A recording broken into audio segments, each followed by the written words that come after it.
It's a plant energy enriched food diet. I just made that up.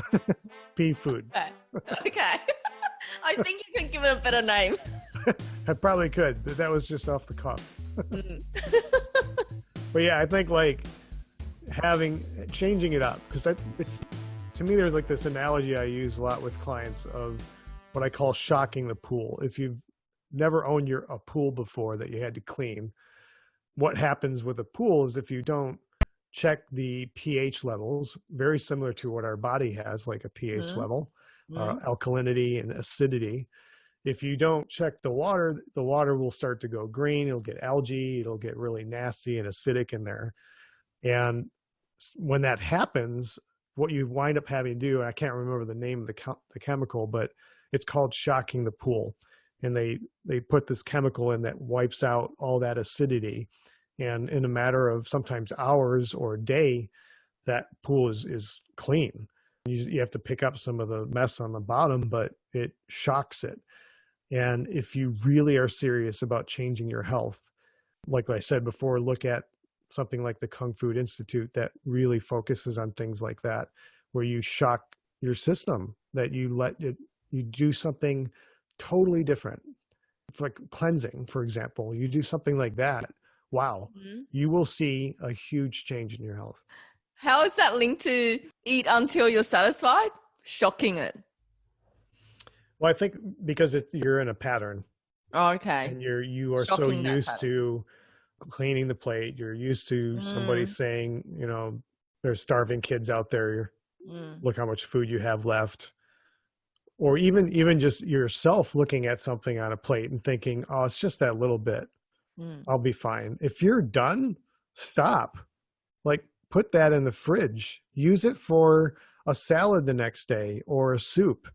I mean, there's so many alternatives other than stuffing your face even more. Because the more you put in, the bigger you're going to get.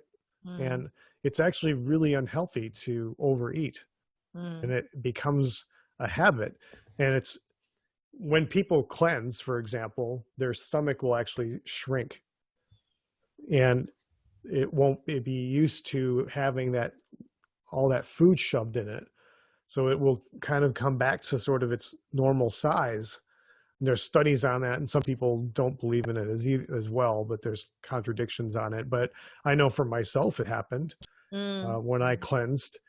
The next meal I had, I did not want much. I ate less. Same. And I ate till when I was satisfied, and I stopped. That made a huge, huge difference. If you're always used to shoving more and more food till you're uncomfortably full, that's not what you should be doing. You should be eating until you're good, and stop. Don't look at the plate, think, oh, it's just a little bit left. Put it in the fridge. Give it to the dog. So when is good to stop? When is good? When is good? Yeah. No, it's a hard question to answer. How should I feel? That it's not empty, then it's good? You should feel comfortable. Comfortable. Yeah. That you've eaten something, you're not hungry, but you're not stuffed. Yeah, exactly. Because once you've crossed the line of stuffed, then you're in trouble. Then you want a nap. Yeah. Well, I've known people that have eaten so much food on like a Thanksgiving dinner in the United States that they had to go to the hospital to get their stomach pumped. Shit. Yeah. I mean, that's how bad some people are. They just keep devouring, keep going, and they don't stop. Yeah, I've had stories of where friends ate so much that they just threw up. Yeah. The one thing is you need to learn how to masticate. With the what? Masticate, which means to chew. Okay. When you chew food, the digestion process has started in your mouth. There's certain acids that help break the food down and transfer it into your stomach. So masticating is another word for chewing. It's just a fancy word, but it always shocks people because they think it's something else I'm talking about. I don't know what you're talking about. But I'll tell you what, next time you're chewing food, you're going to think, masticate. I'm masticating right now. The longer you masticate, the better. Exactly. Better satisfaction you'll have. and you'll feel satisfied and you'll stop. But it's true. Like if you look at in India, when I was in I'm gonna India, go masticate now. in India, the monks that would sit there and eat, they would literally put a spoon, a full or whatever it was, in their mouth, and they put the bowl down and the spoon and sit there and chew. And that's a practice that they do because they're trying to, not trying, they are practicing the appreciation of their food that they have. And they may even be like giving thanks and gratitude and things like that while they eat, like giving thanks that they have this food, that they're able to, in some places in the world where they're not. But the slower you chew and the fuller you'll feel at the end of it. So if when the Western world, we're so used to just shoving food down our face because we got to go back to work in a half hour. That's a really bad habit to get into. And then your body gets almost used to it. So you're stuck in this pattern. And then for some people, it gets worse where they think, I need to eat more every time to get energy. And that's not good either. If you actually slowed it down, chewed your food properly, and you would actually be less fuller than you would if you just crammed it down your throat really fast. You know what? That reminds me. Yes. Ever since I was a kid, I've always been a slow eater. And that's probably because I've been masticating. But I always got in trouble for eating too slow. Yeah. So that's wrong. I should have been encouraged to keep on masticating. Yes. I don't know if I use that expression, but especially at that age, but yes, you were eating slowly. That's a good thing. Yeah. And I've always been slow. I'm still slow, like when I compare to my friends. Yeah. And some parents push food on kids and go, eat faster. That's so wrong, man. Yeah. No, not a good thing. Just eat nice and easy, nice and slow, and stop when you're done. Bad habits. So you parents out there, tell your kids to slow down. It's not a race. Appreciate, spend the time with them. And when they're done, they're done.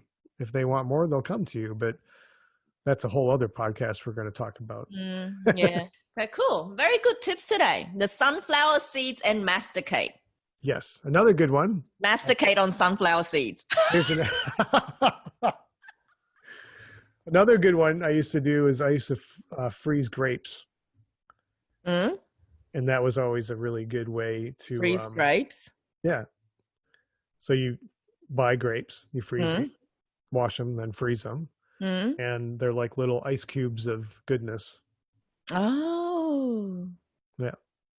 So do you just eat the grapes like this? No. Well, yeah, that's my mouth. I'd put them in my mouth. So you just eat it like this. You have to open your mouth first, Lucy, and then you put it in the mouth. So yeah, I would just put one grape in at a time and put a little bowl. That was a question. How many grapes at a time? Do you just peel one. The skin or okay? All right. Yeah, just one. Okay. So I get like a bowl of like a small bowl of grapes, maybe 10, 20 grapes. But it was a really great way of killing the craving for sweets, or like if you're used to eating potato chips or munching on some kind of junk food. So that's a great way to replace it. So taking an idea of, this is something they teach us in yoga, of if you want to, change something, you either eliminate it or you replace it. So that's a great thing to do. Replace it with something else and do something different, like a frozen grape. It's very different. I do frozen blueberries. Yeah. Dry ones. You can get dried ones. Okay. Cool. Be careful. Don't eat too many of them, though. All right. Cool. Thank you. I'm going to go masticate now.